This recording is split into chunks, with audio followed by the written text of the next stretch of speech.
Alright, to start off, I am doing The Dreamer Examines His Pillow by John Patrick Shanley. And the curtains open on Tommy alone in his apartment, talking to his refrigerator, drinking beer, looking at his self-portrait. Donna barges in and demands why he's been seeing her 16-year-old sister when he's a 27-year-old man. They go back and forth. He gives a bunch of non-answers because he's up in the clouds somewhere not here. But Donna persists, and she later confirms that he also slept with her. However, things get even trickier because Tommy and Donna both still love each other. However, Tommy still doesn't know what he wants, and Donna knows that she can't be with him the way he is right now, and she's scared that if he continues to go down his road that her father went down, she's also going to end up like her mother, regardless of her efforts. Moving on, after this fight, we move on to Donna's scene with her father.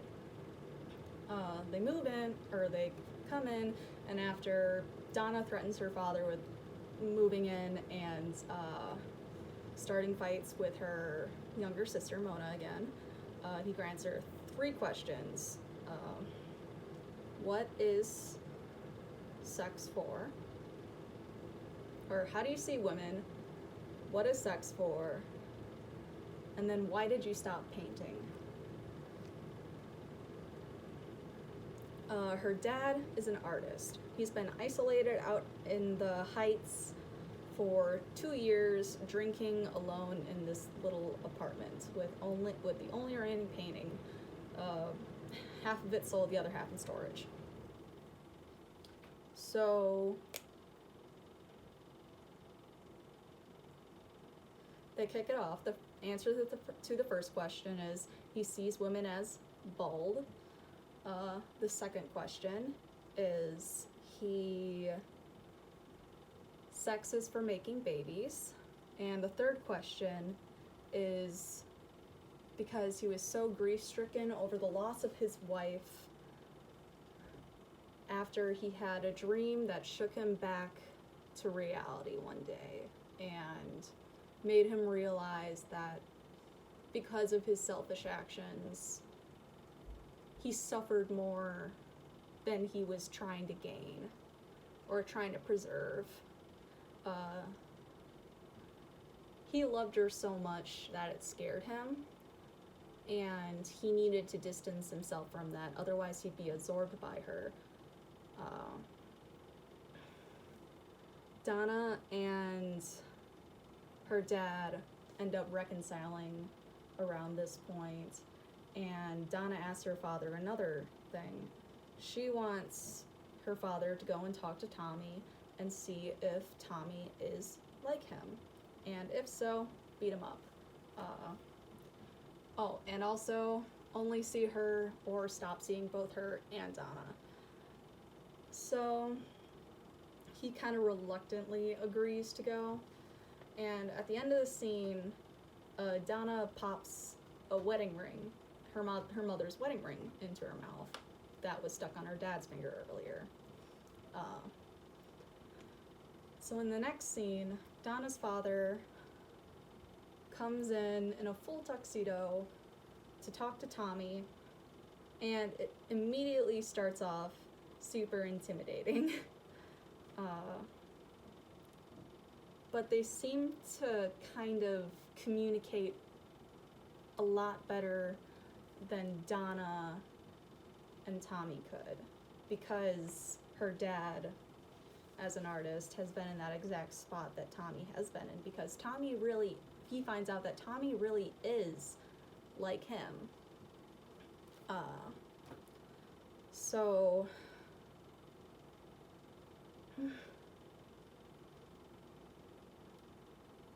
But by the end of the play, we finally see the climax, or the first bit of real agency from the father, who is the most depressed character in this play. Like, he has the most change as a person. he tells it to Donna like it is, that, you know, marriage is gonna be hard, and that you can't change who you love, you can't change the people you love, but they can't help but love each other, and so that they should be together, and that she's worrying about nothing. And then he tells Tommy like it is, that he's learned nothing in his endeavors to find himself. In that reality, he's just been literally sitting there driving himself crazy for nothing. He's been sitting there wasting his time. And then at the end of the play, it shows her father, or Donna, barging in miraculously in a wedding dress, Tommy's miraculously in a tux, and her father marries them right there and then on the spot. Surprises from preparation in the prompt book. I felt really naturally pulled to my ideas. I couldn't help but feel it were almost... I didn't want to be influenced by any other productions. I did not watch any, but in seeing some, I almost feel like some of my... It's very hard. The script almost pulls you in some of these directions because it is so kind of well written and it's so colorful.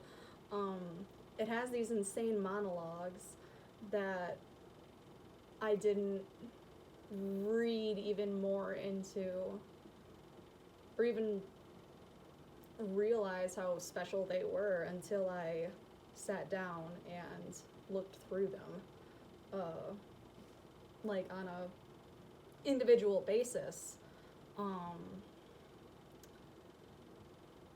I got to see some things that did work and didn't work in considering things for the play, especially in considering other productions. Looking at the author, it helped give me a closer vibe to what the author, like himself in his other productions. Some of them are very seriously goofy. It's very odd, and it's hard to pinpoint.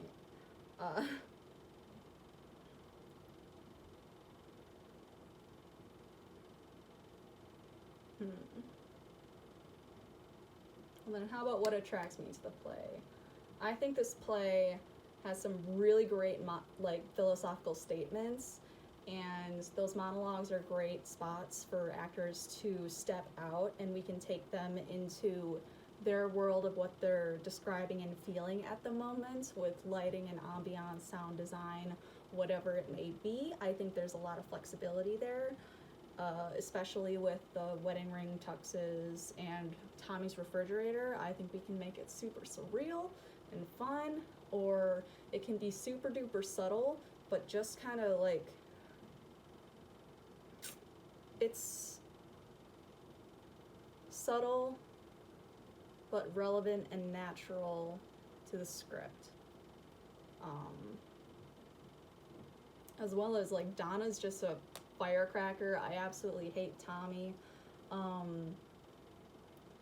One word to describe this play is just polarizing all around, and it pulls my emotions in so many different directions, and I feel very different ways, and it gives me moral, it gives me some hard moral questions to ponder about a lot of the characters' actions, such as Tommy, and what he's actually going through, and if they actually know what he's going through. Or, you know, her own father, like, he was an awful husband, but he did really, really, really love her.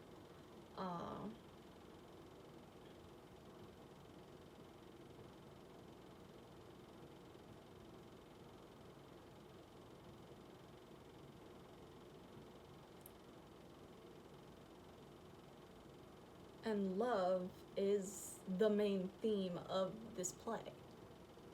Love is represented in a few different forms. We see the love in Donna, that she experiences it very, very sexually, and so does Tommy, and that's something that they share, and that's part of the reason they're so magnetized to each other, not only physically, but like, it's on an emotional level, it's something that they deep down value in their relationships. And Tommy loves Donna, but he can't help but hurt her because he's stupid. But it's up to him to get past that. And that's what Donna's father tells him. And Donna's father loved his wife so much that he just couldn't handle it.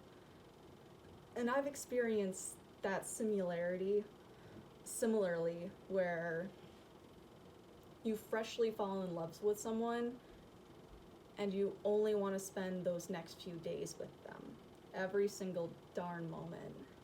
And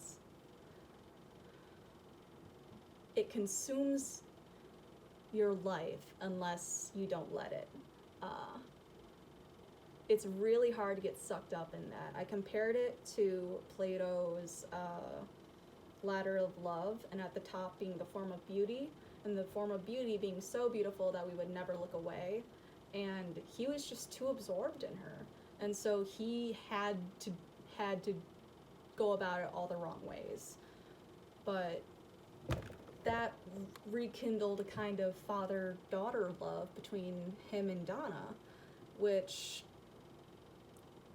prompted them to go off and resolve things with Tommy. I think it's really beautiful because love isn't a straightforward line, as Dad would say. It zigzags all over the place. And if you don't want to deal with, all the craziness, then don't date. As for challenges in rehearsal, this is a pretty explicit play, I'd say. I don't know, I was brought up conservative, and like some of the things Dad says, I tried to not cut it clean, and they'll be okay with swear words, but for me, I think it's gonna be hard to really sell how hard both the dad and the daughter are. Emmeline and Garrick will do a fantastic job, but these are some tough characters. They have tons of words, they talk really fast, there's all kinds of colorful language, like, I don't want to pinpoint it right now, but it's like a Brooklyn accent. Or I shouldn't say I don't want to pinpoint it right now. It is a New York accent. And you can clearly tell from reading as you go along. But, yeah, that language is going to be the hardest part, and getting that up to speed, as well as hitting it with the high and low points that I'm wanting to. I hope this wasn't too long. I can't mentally keep talking in one straight line. But I hope I got everything. And thank you very much for giving me this opportunity. Thanks.